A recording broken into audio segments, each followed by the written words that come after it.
Parliament Radio 105.5 FM.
The Honorable the President.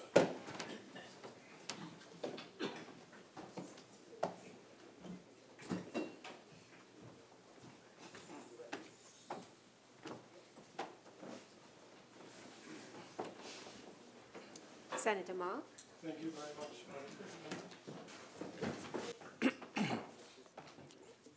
Madam President. This motion that was piloted by my good self really was aimed at bringing to your attention and to this Honorable Senate's attention what I would like to describe as an economic crime committed against the citizenry of our country. And unlike what my colleagues are saying on the other side, this was no error of judgment. This was no mistake. This was no miscalculation. This was a well thought out, well orchestrated, and coordinated conspiracy to defraud the people of Trinidad and Tobago of hundreds of millions of dollars. Just as how, Madam President, it took us a number of years to discover the illegal bunkering of our diesel, which was being shipped out of our country to the islands of the Caribbean.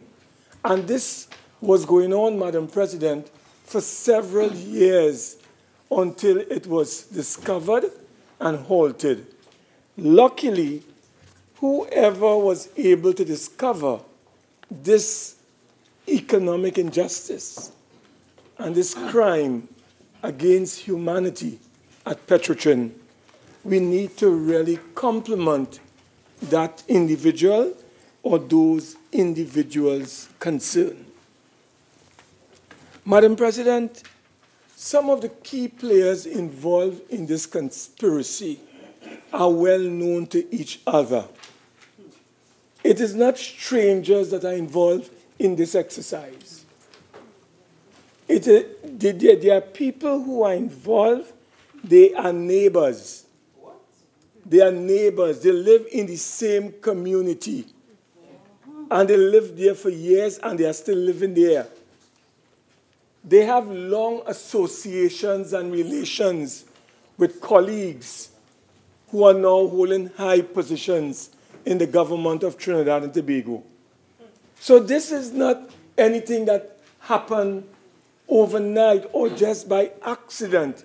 And therefore, my colleague, Senator Rambaran, obviously laboring under some degree of, let's say, lack of clarification and a lack of depth of understanding what has happened at Petrotrin involving this particular company, may have drawn the wrong conclusion when he said that this whole thing was based on hypocrisy and it was dangerous and premature. How can it be premature? How can it be dangerous, Madam President? You have close to $100 million being stolen from the public purse. And you are saying to this parliament that this motion is premature? How can $100 million and bringing that to the attention of the government and to the parliament and to the people, how can such a motion be described as premature? Madam President, we need a police inquiry into this matter. I do not, whilst it's good to refer something to the DPP, I wanted to ask the minister if he had a second chance to speak. Why not the police? When the email gate came to the attention of this country, where did it go? Did it go to the DPP, Madam President? It went to the police for an investigation because there were criminal statements made in terms of threatening to kill people, in terms of a journalist. These are serious allegations and charges that were leveled.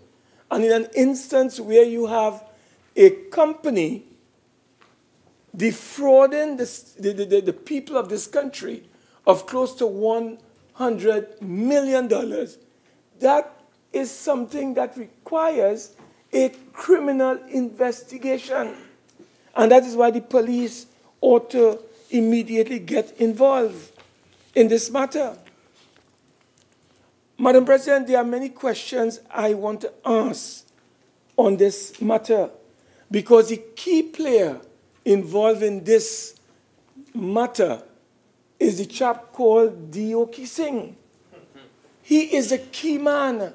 And Madam President, he and another chap called Nazir Ali, who is the drilling manager of that company called ANV Gas and Oil, they are neighbors. They live near to each other, next to each other. I know the address. I wouldn't describe it now. I wouldn't outline it rather. They live closely together. So, Madam President, and because of close associations with members of the government, this is why that this whole event requires a police investigation. Madam President, it is passing strange, and up to now, we cannot get what I call the facts, truth surrounding this whole matter of how this gentleman was able to move from being a hospitality officer and working in a particular department of Petrotrin and was elevated to a transfer custody officer, as it is called, Madam President, which was a higher grade, Madam President. My friend was telling me that you have to go through the collective bargaining agreements to determine how this gentleman moved from one level to another level. I don't know if that can at least satisfy the concerns that the population would have on this whole matter. The question that has to be asked, Madam President, is who caused the transfer of this Dioki Singh from where he used to work in Petrotrin to this new position that he was given, Madam President. And the question also, Madam President, when this gentleman was transferred, was he properly qualified to hold that post? Was he trained? Was he experienced enough for such a responsible position? Madam President, was he selected and handpicked in order to facilitate the eventual outcome that we experience as a nation that made public news in this country?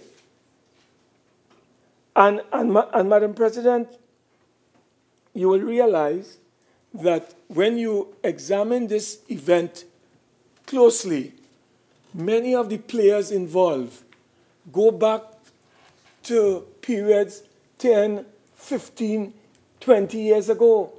They worked together in a company known as Ventia Production. They worked together in Ventia Production. So the same Nazir Ali was part of that organization. And all of them were like peas in the same pod. They knew each other, Madam President.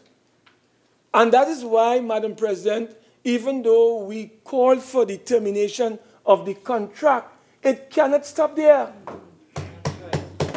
It must not stop just at a termination.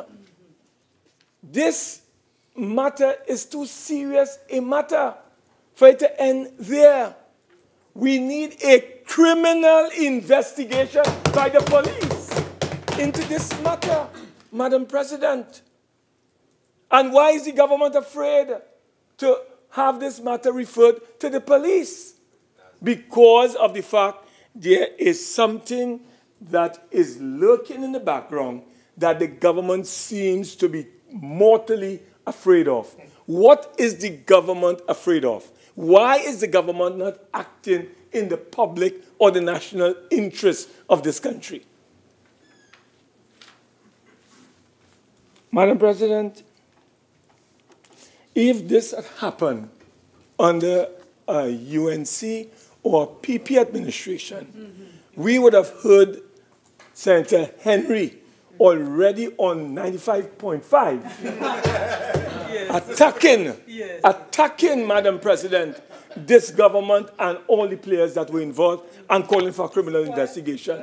He would have done that already.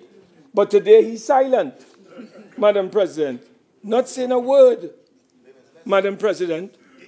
So we want to know, Madam President, why it is all of these things has happened, Madam President, and there has been no action on the part of the government.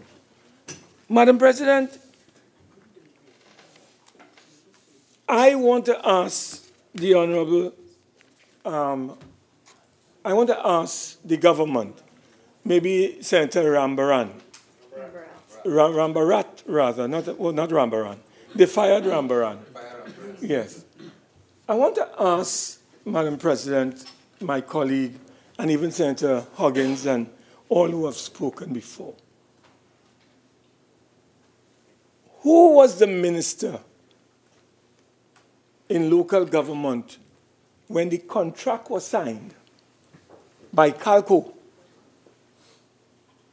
to award a $10 million contract to Calco, Madam President, to pave Saunders Trace, which leads to the Cat's Hill Field, Madam President? Who was the Minister of Local Government? I know it was not the present Minister of Local Government. And therefore, we need answers, Madam President. I haven't visited that area myself as yet. I intend to visit it shortly. Be careful, eh? But I have to go with police to protect me from the thugs. in that area. Because there are thugs there who will attack not only politicians, but they will attack journalists as well. But, Madam President, I have been told from my sources, 98% of that road that was paved benefited only one and one company only, A&V, gas and oil. Oil and gas, Madam President. And you know, Madam President, what it means? We, the people of Trinidad and Tobago, underwrote an entire project costing the taxpayers some $10 million. When people cannot get drugs and seed up drugs in our hospitals or at the pharmacies today. Madam President, this is serious business. This is not no Mickey Mouse business that we are dealing with here. This is not child's play. I want to tell Senator Clarence Rambarat, this is not child's play. This is not hypocrisy.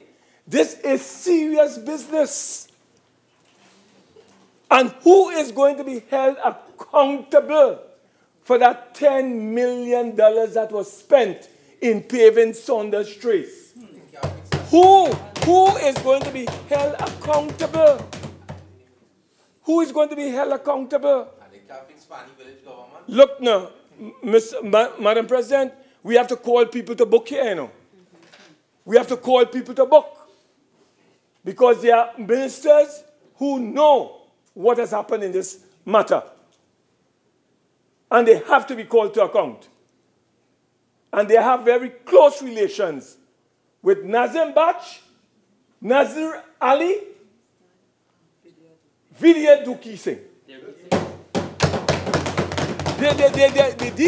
These persons, Madam President, they know of these individuals. They line with these individuals. They covert with these individuals. They line with those individuals. They drink and dance and wine with these individuals.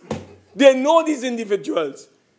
And that is why we were able to spend $10 million of taxpayers' dollars doing what, Madam President? Paving Saunders Trace.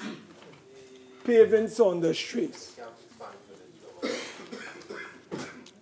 Can't fix schools, Madam President. Schools cannot be open today. Children are now housed in community centers. The school feeding program has been reduced. Madam President, I do not know if you are aware that when we have a sitting here and we go after 10 in the night, you know we can't get anything to eat. They are starving us in the parliament, but they paved a road for $10 million. Madam President, do you know this? Do you know that we are under pressure here because of... Senator Mark, what I do know is that there is no need to be raising the decibel level in the chamber. All right? So just continue. Yeah, thank you. So, Madam President, I agree with you because I appreciate that. I'm sorry about that. So, Madam President, I know in some areas where we are told that if you have a meeting, you cannot even get tea. That's at the Ministry of Education, for example. You can't even get water. But whilst, Madam President, we cannot get tea, we cannot get water, we cannot get drugs seed up for the poor at the hospital level, at the pharmacies. Madam President, what is happening? 100, Madam President, I'm long live decibel. $100 million, Madam President. $100 million goes to a company, Madam President, and there's no accountability. Madam President, in any serious civilized country, Hanif Bash and his entire gang would have now been in yellow uniform or blue uniform with chains. In the United States, they would have been in jail already. Long time, Madam President, in jail. But all we are hearing, Madam President, now is process. When the government is in opposition, is not for process, you know. They say deal with this thing immediately. Action. Email gate and the rest. Action. But when they are in office, Madam President, we are told process. Look, let everything take its time. You see, Madam President, take its time. So there's one law for the government and one law for others, Madam President. So we call on the police. I think we'll have to write to the police and to the Integrity Commission. Senator Ramdeen, we will have to write to the police, Madam President, and the Integrity Commission on this matter involving the expenditure of $10 million to do what? Simply to repave the whole Saunders Trace for one individual and one individual only. And I think that this parliament might have been misled. And you know, Madam President, you know it's a very serious matter to mislead the parliament. But I believe that the individual who spoke on this matter, he himself might have been misled.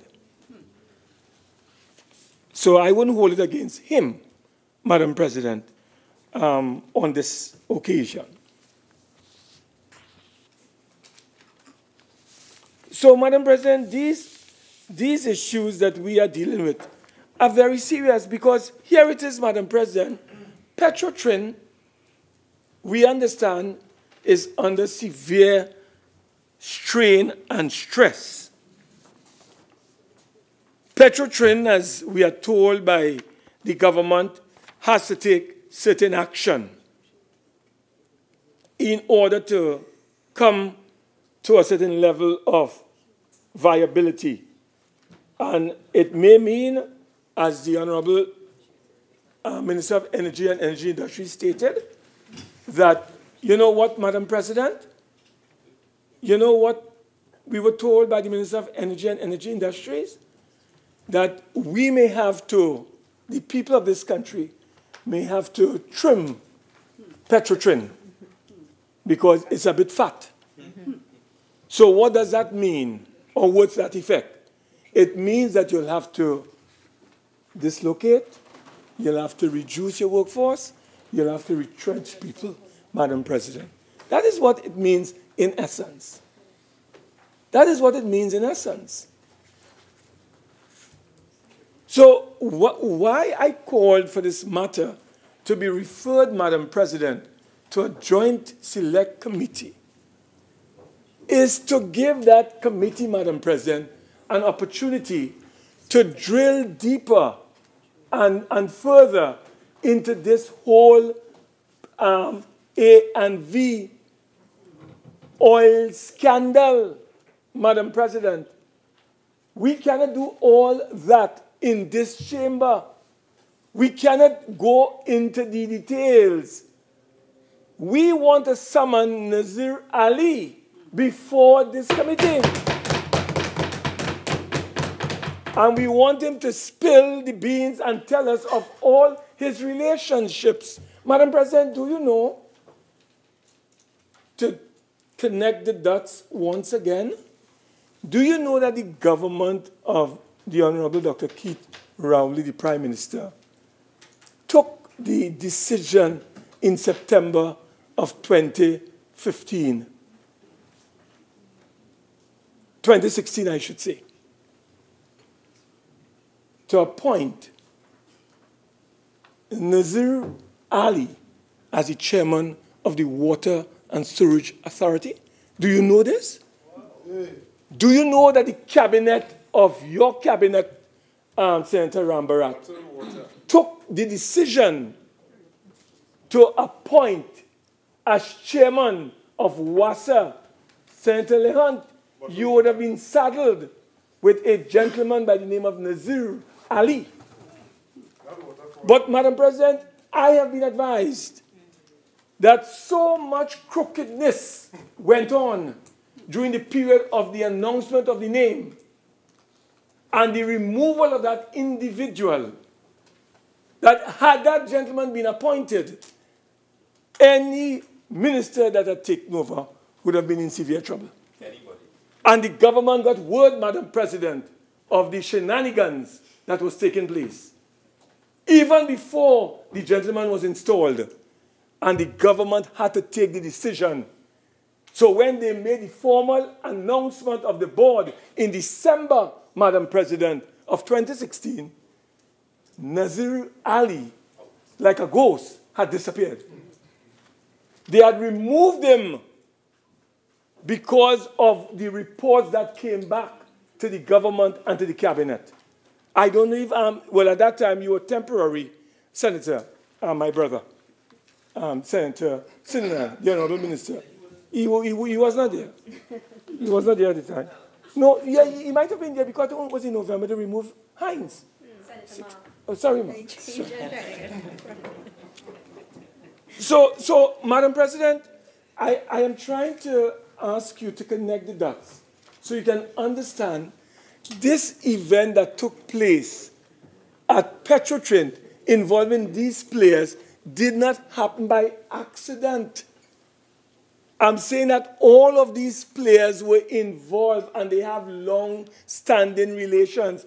Madam President, do you know that a temporary senator called Sherian Ali was installed here as a senator? You know, the daughter of who? The gentleman who was supposed to be the chairman of WASA. No.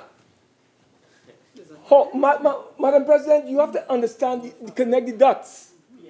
The gentleman who was in charge and who is the owner of ANV Gas and Oil, his daughter, my friend, was here. She's no longer here. She's no longer here, Madam President. So again, connect the dots. The gentleman who is the drilling manager of ANV Oil was appointed as chairman of WASA and then removed. The gentleman who was appointed as chairman of ANV Oil, or of WASA rather, his daughter came into the Senate and acted as a temporary senator on that bench. Madam President, so all I'm saying is that there are dots that we need to connect. And I don't think that the government can seek to cover up this scandal. We will make sure that when the next general elections come around, and long before it does come around, the population is aware of every detail involved in the scandal. Every detail involved in the scandal. And by that time, Madam President, I wouldn't be here, because the Parliament will be dissolved.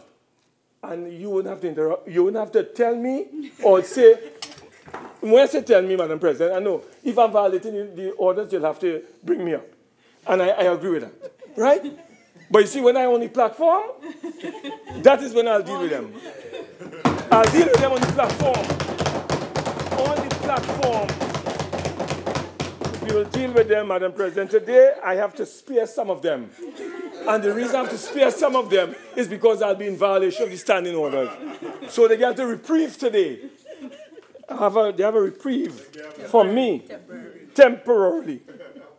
So, Madam President, all I'm saying, so close were these players that they wrote a paper entitled Redevelopment of the Brighton Marine Field of Trinidad and Tobago, the early days. And here are the authors of it. Franklin Khan, the Honorable Minister, Nazir Ali, and many others co-authored that document. That was in 2002. A document was written on the oil industry. So these players in question, Madam President, they have been around a long time.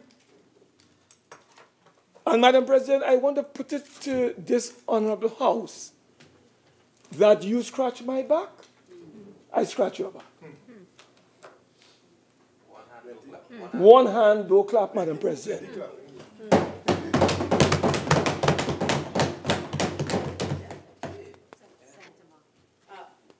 President, may I Standing Order 42-9.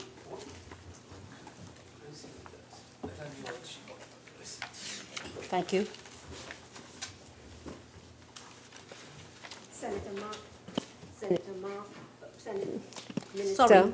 Yes, on what basis? Thank you. I wish to raise a matter which I spoke of during my speech and which I think has been misrepresented, and I would like to speak after the member concludes on the particular matter, Madam President. Senator Mark, Standing Order 42-9 allows for it. But because at the conclusion of your presentation, the debate has been wound up, I'm going to allow Minister to raise it. Now, Minister, you have 2 minutes, and the standing order just shows you're not to raise any new matters. You're just simply to answer. Thank you, Madam President. And I just wanted to clarify a particular matter. And it is that during my contribution, I had raised the question of a $1.25 million upfront, illegal and upfront commissioning fee, which had been paid with regard to the Southwest Soldado project. And I went on to say that $750,000 US dollars out of that had been paid after, subsequently, right after, Houston bank account in the name of Member Source Credit Union, and then to 2 private bank accounts at Elysee Plaza at Scotiabank. I went on to say that the then government never took the matter to the police. It is that and I wish to give clarification on that point. The senator said that the matter was in fact sent to the police in September 2015. The impression he gave, that he gave is that the then government, the then administration, did in fact send the matter to the police. And I want to clarify that that is not so, that the matter was sent to the police in October 2015, but by a Jupiter-led board and under the People's National Movement government. Thank you. I have no problem with that, Madam President. I'm happy with that. But the reality is it was sent to the police. And that, it does not matter if it's PNM or USMAS. It went to the police, Madam President. Madam President, I have no problem with that. I'm glad that the honourable member cleared the air on that. I have no problem with it. So, Madam President, all I'm saying to this honourable House is that the United National Congress represents the people of this country, and we have a duty and a responsibility to bring to the attention of the national community matters that will impact negatively and unfavorably on the national interests. And that is why we took the opportunity to raise this matter of the fake oil scandal. And had it not been for the honorable leader of the opposition, who was able to bring this matter to the attention of the national community, Madam President, if we were waiting on the PNM that runs a secret society as a government, we would have never been able to know about this whole matter of the internal audit that was conducted by, in fact, even up to this day, the leader of government business, my colleague and friend, Senator the Honorable Franklin Khan, is on record as saying that the internal audit report is what? Privilege. And you have to correct him. Once a matter comes into the public, privilege no longer exists. It becomes a public document. But, Madam President, they did not want you and the population to see the contents of that report. This government was forced, kicking and screaming, in order to conduct a second investigation. And they brought Kroll out of Canada, and they also brought something called Gaffney and Klein. And they both verified that these people did, in fact, commit, Madam President, a crime against the population of Trinidad and Tobago. And you know, Madam President, if a government believes in transparency, if a government truly believes in accountability, if a government is committed to openness and public participatory democracy, this government would have already taken the decision to have everything sent to the police. And more importantly, those reports would have been sent to the Joint Select Committee on State Enterprises already for an inquiry into that whole scandal, Madam President, so that we would be aware as a parliament of what is taking place. The government has hidden those reports, and we don't have a clue of what is taking place with those reports up to this time as we speak. So, Madam President, we would like the government to take action against those violators of our rights as a nation and our rights as a people. I would like to ask the Honorable Minister of Energy, Madam President, the gentleman who is currently working at Petrotrin, he got approval for an extension of his leave. We want to know who approved an extension of his leave. Senator Mark, you have 5 more minutes. We want to know, Madam President, who approved the transfer forms authorizing his functioning in the position that he is functioning in today. We also want to know, Madam President, how can a man be transferred to a position that, Madam President, he has no experience, knowledge, qualification, nor training? Where did the instructions come from? Did it come from the board of Petrotrin? Did it come from the manager of human resources?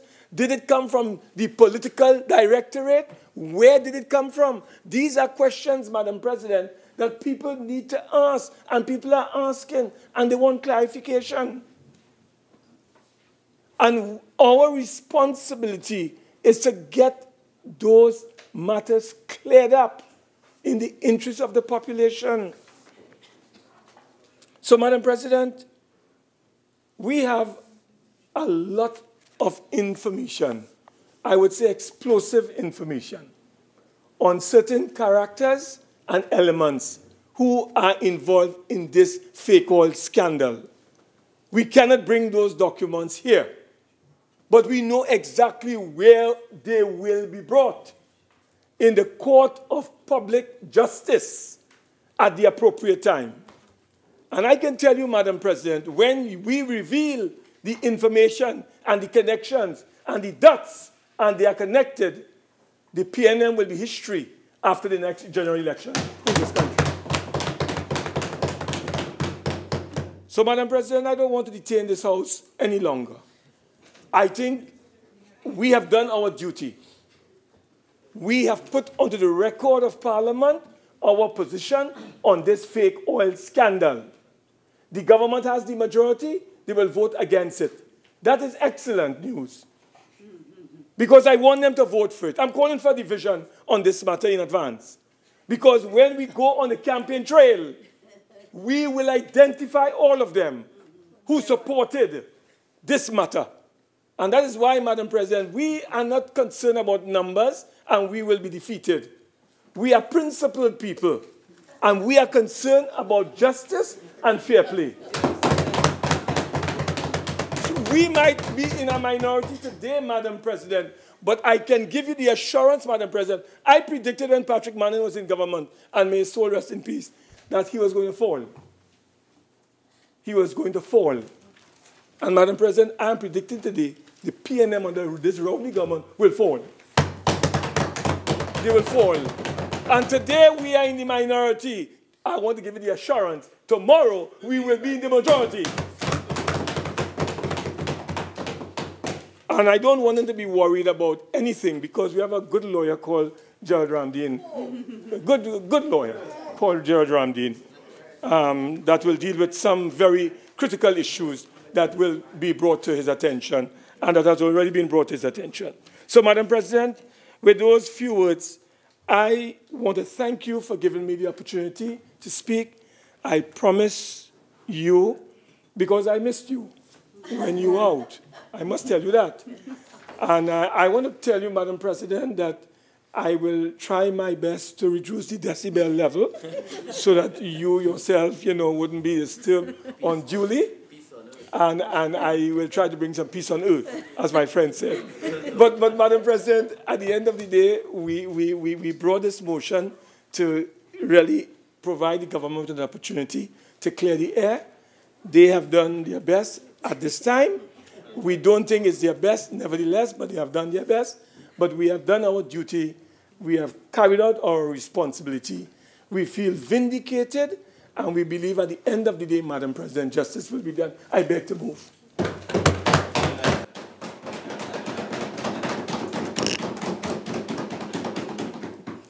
Honourable Senators, the question is, be it resolved that immediate action be taken by the Ministry of Finance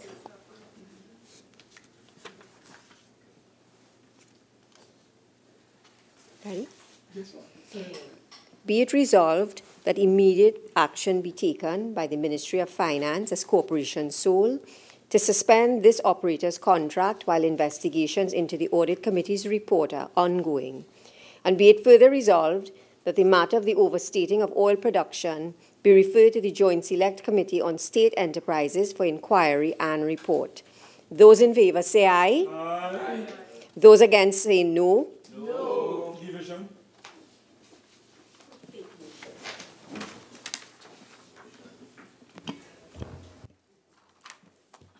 Mr. Khan? No. Ms. Gopi Schoon? No. Mrs. Batiste Primus? No. Mr. Rambarat? No. Mr. Sinanan? No. Mr. Hussain? No. Ms. West? No. Mr. LeHunt? No. Dr. Henry? No. Mr. Singh? No. Mr. Cummings? No. Mr. De Freitas? No.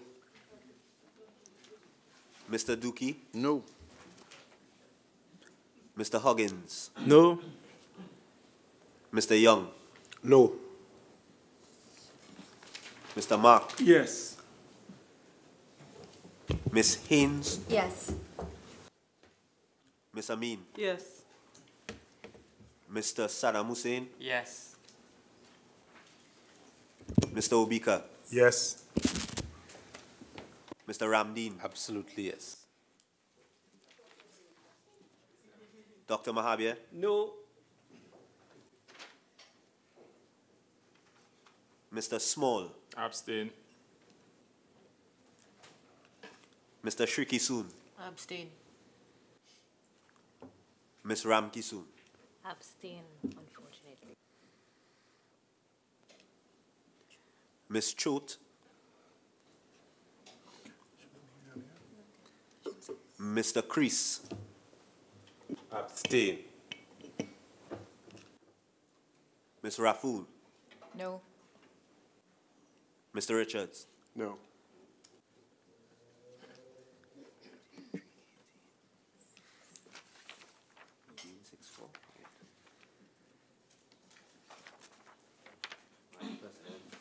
The results of the division are 6-4, 18 against, and 4 abstentions.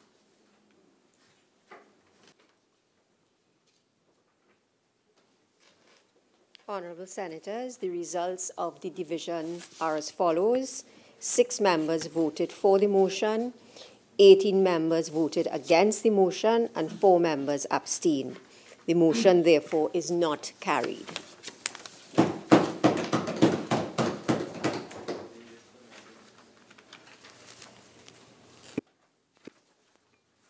Madam President, I beg to move that the Senate do now adjourn to Tuesday, the 30th of January 2018 at 1:30 p.m.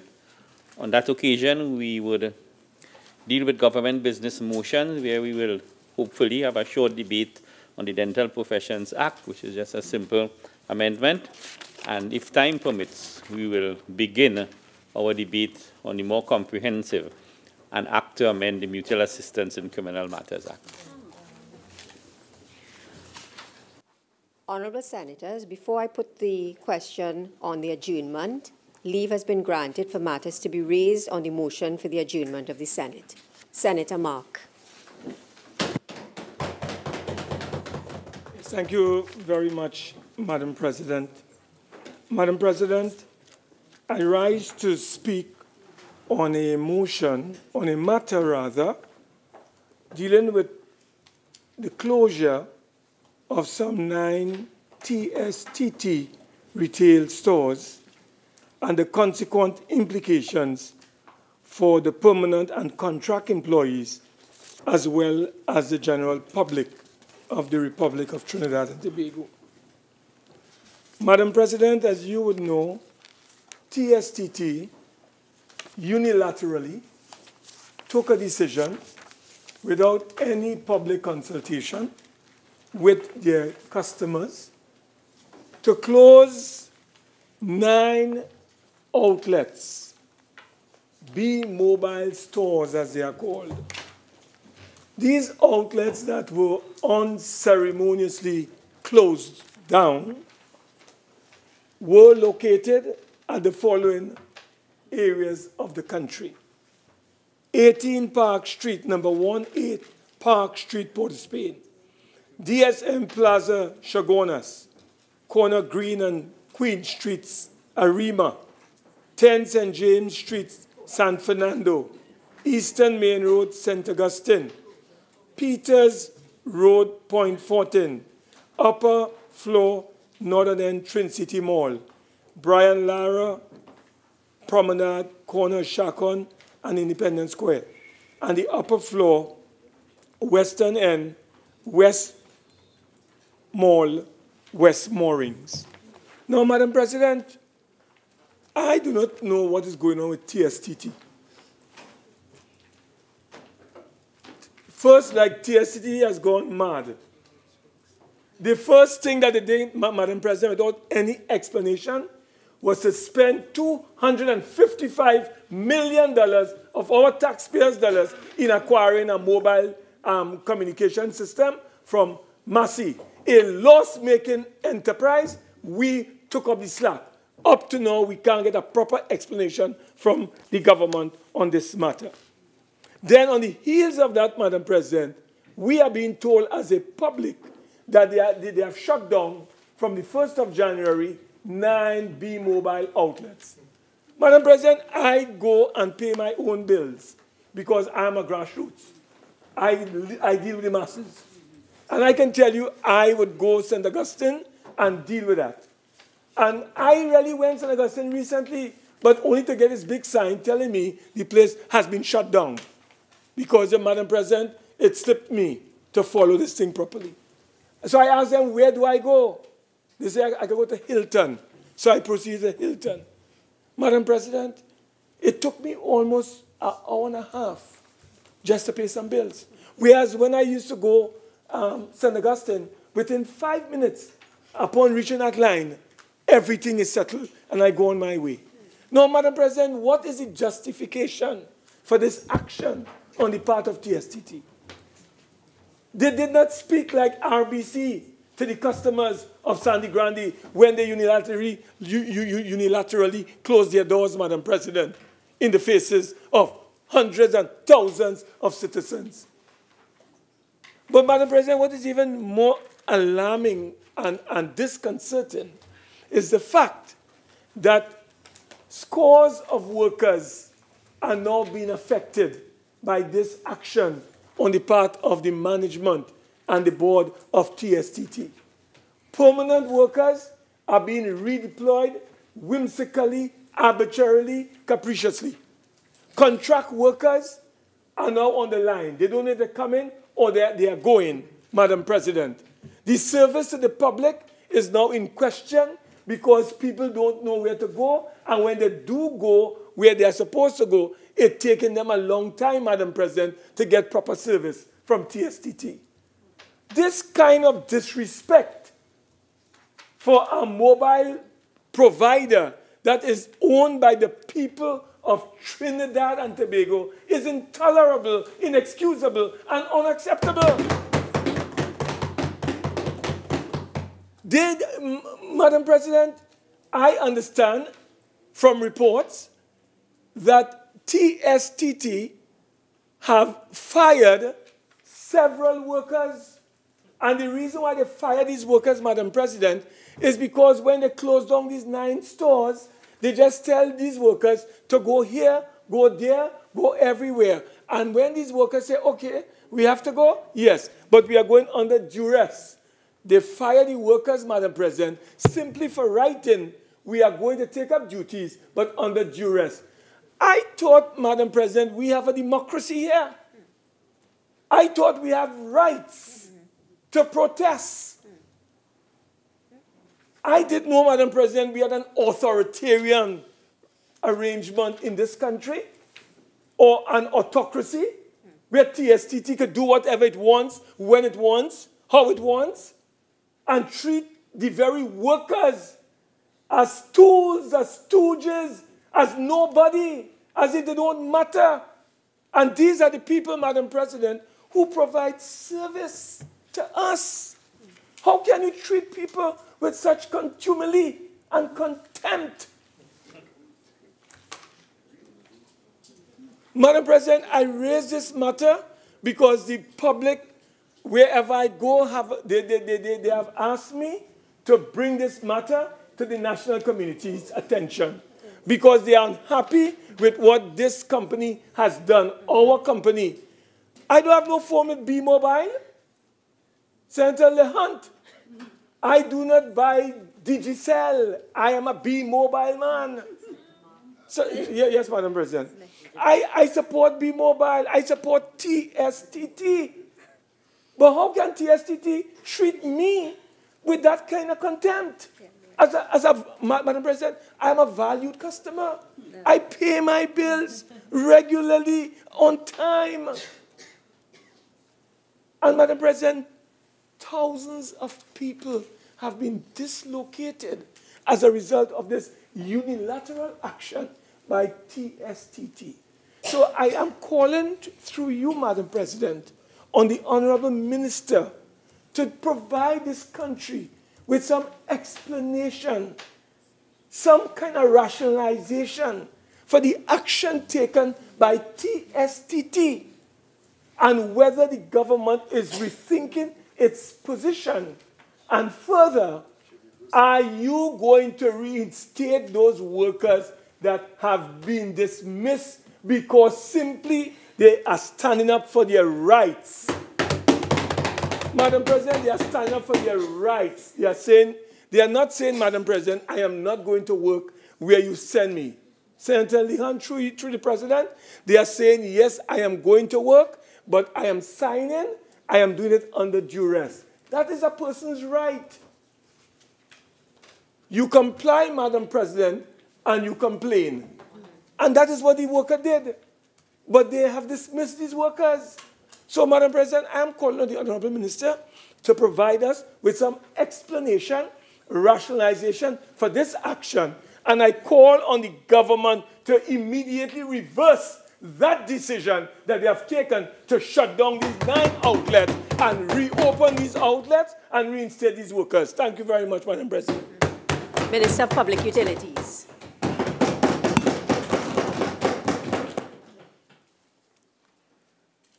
Madam President, the closure of the 9 retail stores by TSTT was a critical strategic business decision taken to ensure the survivability of the company and its ability to strive and remain profitable in an extremely competitive global market environment where the telecommunications and information communications and technology landscape has been evolving at a fairly rapid pace. It is in this context, Madam President, that TSTT has been pursuing a strategy of digital transformation directed at transforming the company from being a legacy 20th century traditional telecommunications company to a modern 21st agile broadband communications entity, utilizing cutting-edge technology to provide solutions and service to its customers. The strategy is anchored on two fundamental pillars: retail transformation and copper replacement.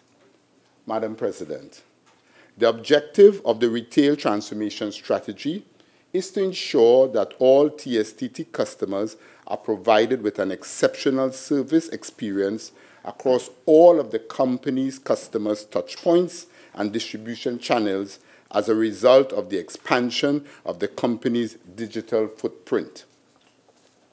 Madam President, this move by TSTT to close 9 of its retail stores on the 31st of December 2017 was done after careful assessment of the company's situation.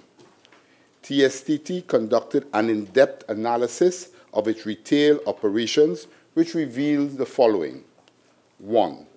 Operating costs of the 9 stores was more than 80 million, whereas incremental revenue generated was less than 8 million. Wow.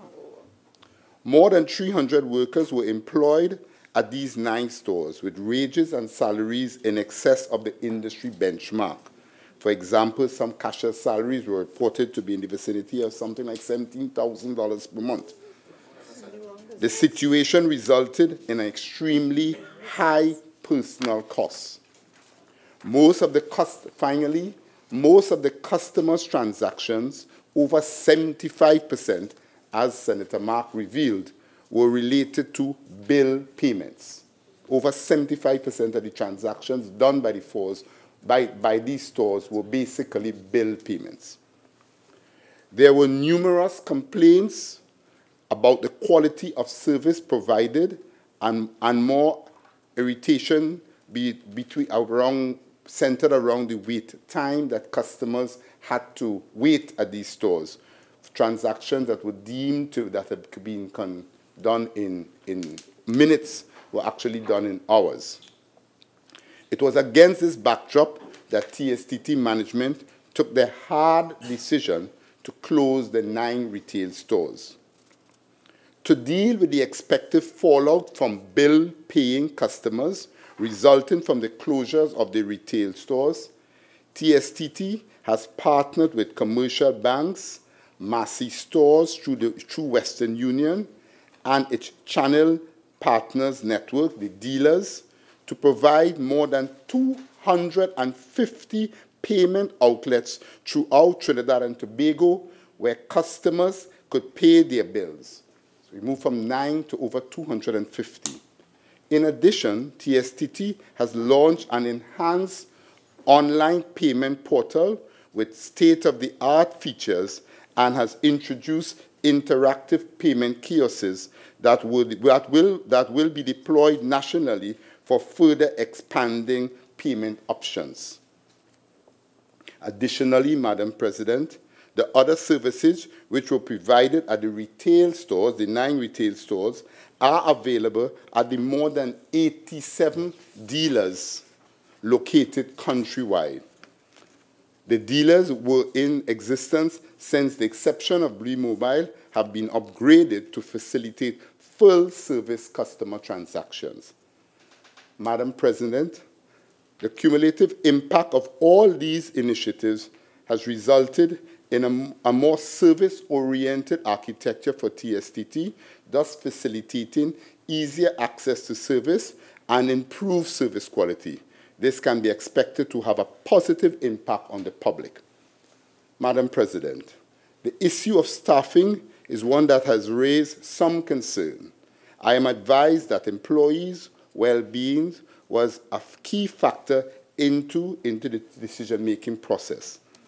At the time of the closure of the retail stores, the staff at the retail stores were comprised of 204 permanent employees and 96 persons contracted by various agencies which have been periodically engaged by TSTT to provide support services on an as-needed basis. I am advised that with the closure of the 9 retail stores, TSTT has offered suitable and comparable positions within the organizations to all permanent staff. The company has assessed their current skill levels, and these employees are to be retrained and redeployed in jobs within TSTT. This arrangement will not only facilitate personal growth, but will also enrich their career development. It must be reiterated that the employees transitioning from the retail stores to other locations within the organization will suffer no loss to their salary or benefits. Madam President, as it pertains to the 96 employees of the various agencies, it is my understanding that the agencies are currently in discussions with TSTT pertaining channeling some of these employees to the dealership. And it is my feedback from management that all attempts will be put in place for all 96 workers to be absorbed by the dealers. I thank you. Senator Mark. Thank you very much, Madam President. Madam President, I rise to address a matter of national interest and national concern. The failure of the government to properly explain its decision to transfer over $300 million of its unspent funds to the completion of the UTT's signature building complex in Tamana. Now, Madam President, we awoke on December 31st, Sunday, December 31st, to a screaming headline in the Trinidad Guardian, which read as follows: funds from Cash Trap University to finish Intech Park. $300 million pulled from UTT. This was a story in the Guardian of Sunday, the 31st of December. Since that headline, Madam President, the country has been inundated with a lot of headline stories surrounding the future of UTT, including the possibility of hundreds of workers being placed on the breadline through retrenchment. Madam President, the population has not been given any clear understanding and appreciation from the government as to why this transfer of some $323 million from its reserves, and it was concomitantly transferred these funds from what is called operating funds to capital project funds. So they moved that money, Madam President, from what is called operating funds to capital projects funds. And Madam President, this has resulted, as you are well aware, of the university writing to the unions representing hundreds of workers, outlining to them that action is about to be taken to scale down UTT operations. Madam President, if you cut your operating costs and you place over $300 million into capital projects, what impact that will have on the university non-teaching staff responsible for the administration, enrollment, and accreditation of students? What impact will this have on the teaching staff of that particular University, Madam President. Madam President, we understand that at that particular university, foreign workers are handsomely rewarded, and their pay package or packets or packages are kept as a secret. We don't know how much money the president of UTT receives. That is a secret. But I want to serve notice on the Minister of Education that I intend to bring a question to this Parliament to give the country a detailed breakdown of all the salaries received by the top officials at that university. They cannot be receiving taxpayers' money and nobody knows how much they are getting. That is an issue that we have to clear up, Madam President. So, Madam President, we are being told by stories that appear in the newspapers that UTT is about to restart or rebuild the park, the Intech Park. It's called the Tamana Intech Park, Madam President. Now, there are some questions that I would like the Honorable Minister to really provide some clarification on. For example, that money is being allocated to this particular campus. We would like to know how many staff and students would be accommodated at that campus, because you are using over $300 million for this particular park, Madam President. We would like to know what programs are to be implemented at this campus location that they are seeking to allocate this money. We also want the Honorable Minister to explain to us which campuses are earmarked for closure with the opening of the Tamana campus, Madam President. We would also like to know, Madam President, what will be the monthly or annual operating costs for this Tamana campus?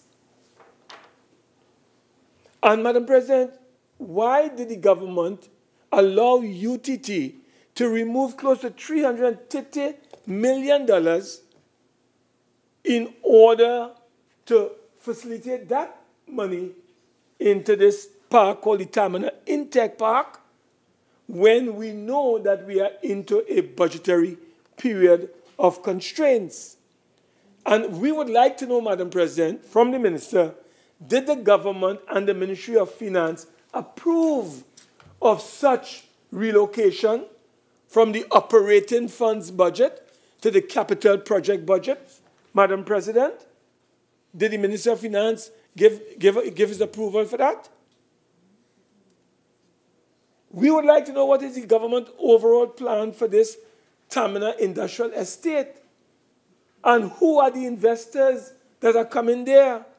Is there an interface between the investors and the UTT, Madam President? Because we are allocating $300 million and we don't have information to justify this move because people are being sent home. Madam President, we would like to know, based on what has happened at this park, the Tamana Intech Park, what is the total cost of that campus thus far? How much money have gone in there? Madam President, we also would like the Minister to share with us who are the contractors, and were the contractors changed in the last 2 years? And could you explain why, if they were changed? We understand, Madam President, that there are health and safety issues at this particular location. And recently, a worker died on site at this particular park. And if we are going to pump $300 million and or more into this Tamana Intech Park, we would like to know what are the plans and dates for the opening of such a facility. Madam President, it seems to us that the government is allowing Ken Julian to do whatever he wants. He's the czar. He does whatever he wants. So he decides, Madam President, to take from the operating fund of UTT and unilaterally remove that $323 million and put it into the Capital Projects Fund. And there is no justification for it. There is no rationalization for it. I have to bring a motion in this Parliament in order to get the Minister of Education to try to explain the government's position on this matter. This is taxpayers' money. And if the government is going to do these things, they must have the courage to explain to the nation why they are doing what they are doing. Mark, you have 1 more minute. And we can't have a gentleman called Ken Julian behaving like a czar in this country. This man should be retired. So, Madam President, we want answers from the government on this matter, because hundreds of workers' jobs are on the line, and we want to know why the government has taken the action it has taken without providing answers to the country. I thank you very much, Madam President. Minister of Education.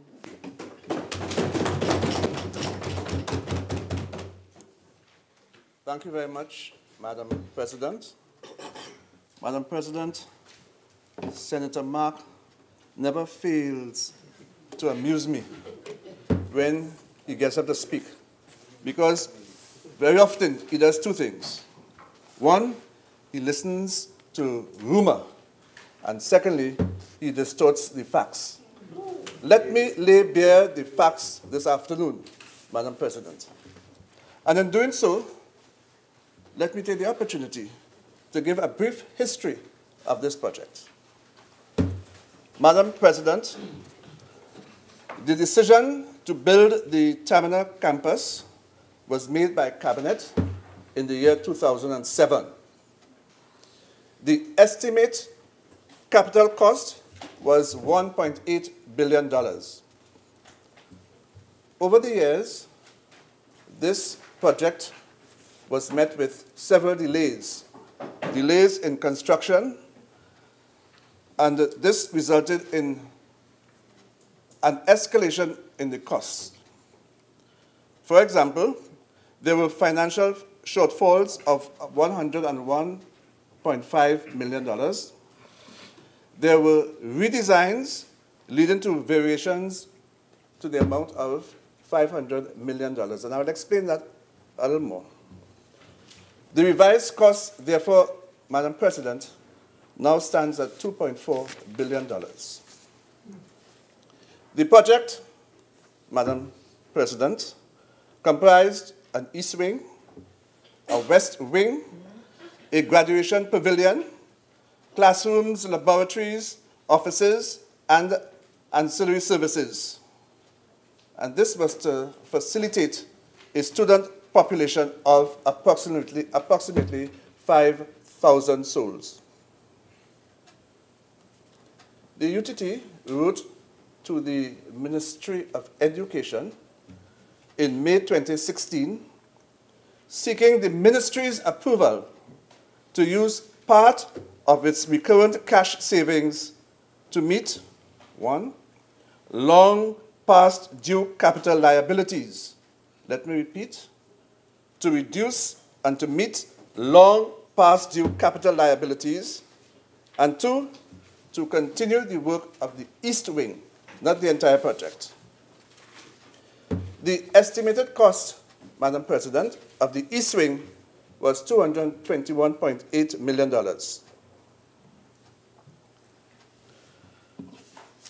Madam President,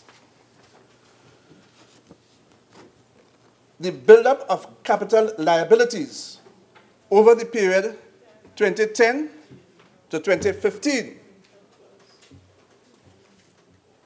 amounted to, and let me give a detailed explanation of this, for the period for the fiscal year 2010-2011, the funds requested was $972 million.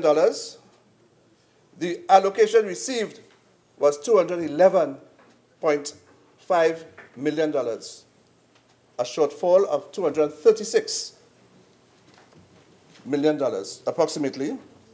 Fiscal year 2011-2012, what was requested was $1.28 billion, and what was received was $57,470,000, a shortfall of $61,152,000.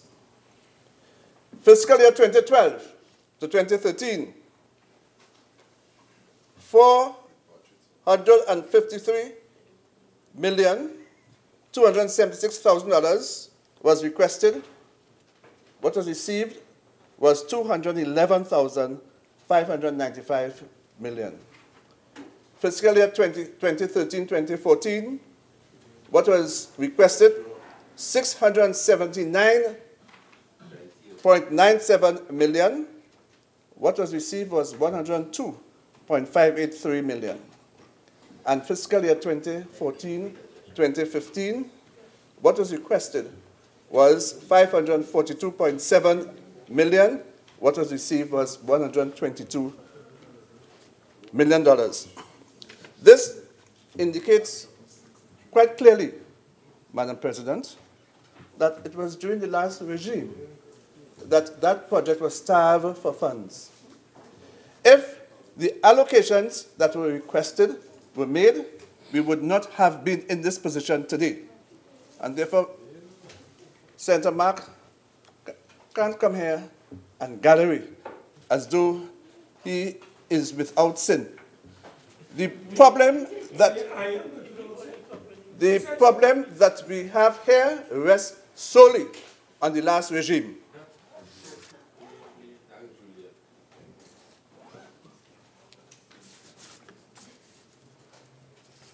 Madam President, I have just indicated to you quite clearly the buildup of the capital liabilities over the period 2010 to 2015. $323 million is now allocated to be spent, and this would take care of $101.5 million payment for past due liabilities, $221.8 million that will facilitate the completion of the East Wing. But since then, the capital liabilities have risen from $101.5 million to $170 million. Madam President, Mr. Mark made heavy weather about an article that appeared in Trinidad Guardian on Sunday, 31st December. Madam President, since I was a little boy in short pants, I was told by my parents, never take for granted what is printed in the newspapers. Never at all. In fact, Madam President, in yesterday's Guardian headline, Garcia talks about trimming fat and cuts. I never uttered those words, never. But today, we have Senator Mark attempting to parade in this Senate with false information. False information, you are using that, false information, Senator Mark. And that is consistent with your performance every time you stand up. You sure about that? I think you're getting over it.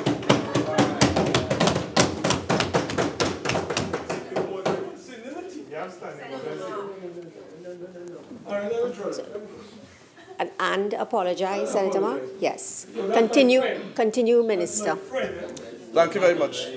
Senator Mark was once my friend.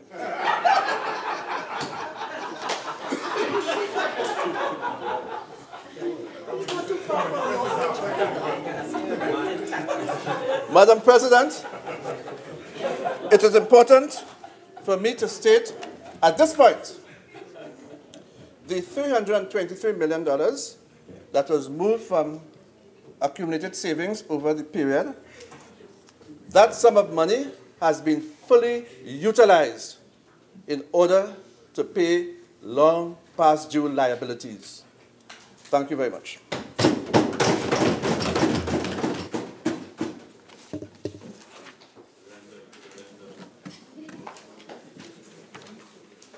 Honourable Senators, the question is that this Senate now stand adjourned to Tuesday, the 30th of January, 2018 at 1:30 p.m. Those in favour say aye. Aye. Those against say no. I think the ayes have it. This Senate now stands adjourned to Tuesday, the 30th of January, 2018 at 1:30 p.m.